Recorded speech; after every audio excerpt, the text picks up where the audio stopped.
ตอนซวยเมล้างถ้วยไปรับชมกันเลย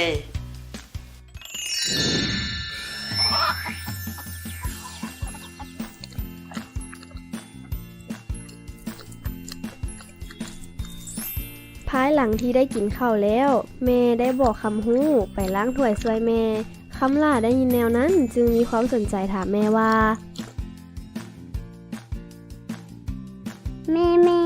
เป็นหยังจริงล้างถ้วยบ่ล้างถ้วยสิเป็นหยังพวกลูกจื้อไว้เด้อทุกเทื่อที่กินข้าวแล้วถ้าเฮาบ่ล้างถ้วยก็จะเปื้อน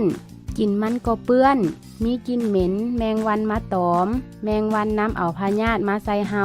ถ้วยที่บ่ได้ล้างให้สะอาดเฮาก็บ่สามารถเอามาใส่อาหารคืนได้โธ่เป็นตาย้านแท้นอเป็นตาขี้เดียดแท้นอลูกสิจื้อไว้บ้านนี้กินข้าวแล้วทุกเทื่อลูกสิล้างถ้วยซวยแม่ลูกก็คือกันลูกย้านพยาธิเข้าโตดีหลายลูกสมเสย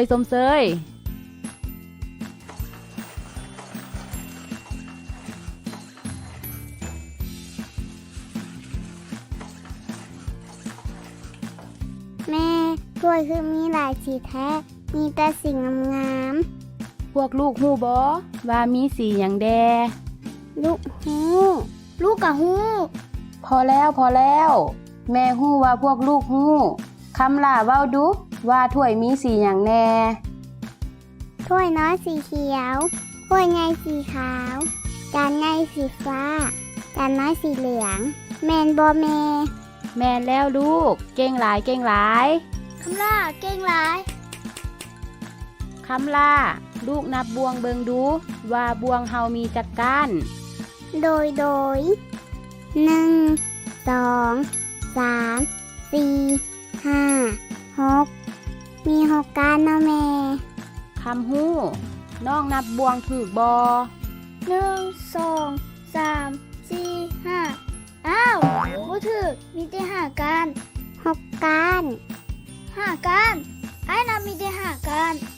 6ก้านนี่อยู่มือน้องนี่ก้านหนึ่งแท้น้องเอาไปเชื่องไว้ก้านหนึ่ง พวกลูกเก่งหลายเธอน่ากินข้าวแล้วพวกลูกมาล้างถ้วยซวยแม่อีกเด้อโดยอ้ายน้องทั้ง2 คนก็ได้เก็บถ้วยจานบวงเมียนเป็นระเบียบพร้อมนั้นคำล่าก็ได้เรียนรู้เกี่ยวกับความสำคัญของการล้างถ้วยจานล้างถ้วยบวงบอกสีขนาดและจำนวนของบวง